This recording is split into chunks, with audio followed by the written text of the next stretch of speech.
Welcome back to We Are Escambia. I am joined today with John Robinson, our Director of Animal Services, as well as Dr. Lee, who's a veterinarian at Animal Services, and this is Timmy, a Shih Tzu, who is joining us today. It is a hot day, so we've moved to the shade. And if Dr. Lee, can you talk a little bit about how dogs' bodies work in the heat and what we need to do to protect them? Sure.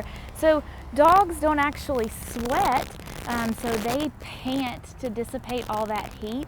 And so their little paw pads and their tongues and their bellies, that's kind of how they get rid of all of that excess heat.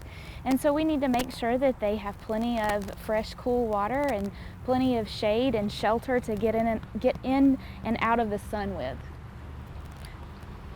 And Timmy looks pretty happy there in the shade, but how much time would you recommend? Today it's about 91 degrees, so sure. I know we were making this segment pretty quick just so that we were protecting Timmy here. Yeah, so just we were out for a minute or two, and he was already kind of uncomfortable and panting pretty hard. And so every dog's going to be just a little different, and you want to make sure that you kind of are paying attention and seeing how they're reacting.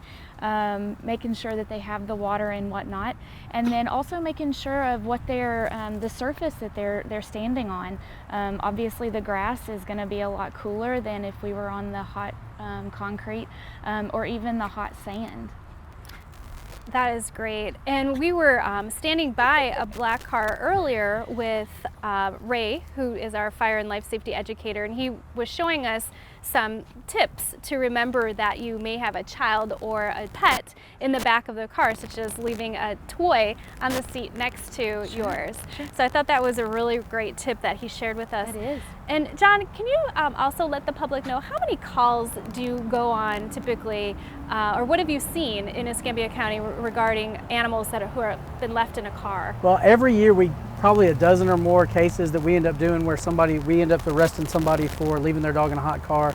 A lot of times dogs are in distress, so significant issues there. Those are things that we deal with every year, and a lot of those cases, those are the cases that are reported. We have a ton of issues, I'm sure, where people have taken their dogs and they've suffered either heat exhaustion issues or maybe even death that were never reported to us that we don't even know about. That's why the statistics for animals left in hot cars are so much more difficult than children, because they don't necessarily would have to report it. So those are issues for us, but we have those cases every year, and I've been doing this for way too long now, double-digit years, and every year I end up having to talk about this. Don't leave your dog in a hot car. Don't leave your animals out in the heat, because they'll succumb to heat issues pretty quickly.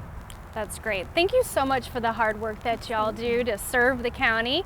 We are using the hashtag Escambia Serves this year, and I think that it fits both of your jobs perfectly. So thank you for taking good care of our animals and for these great tips. And just please remember the safety tips to keep your animals safe during this hot summer.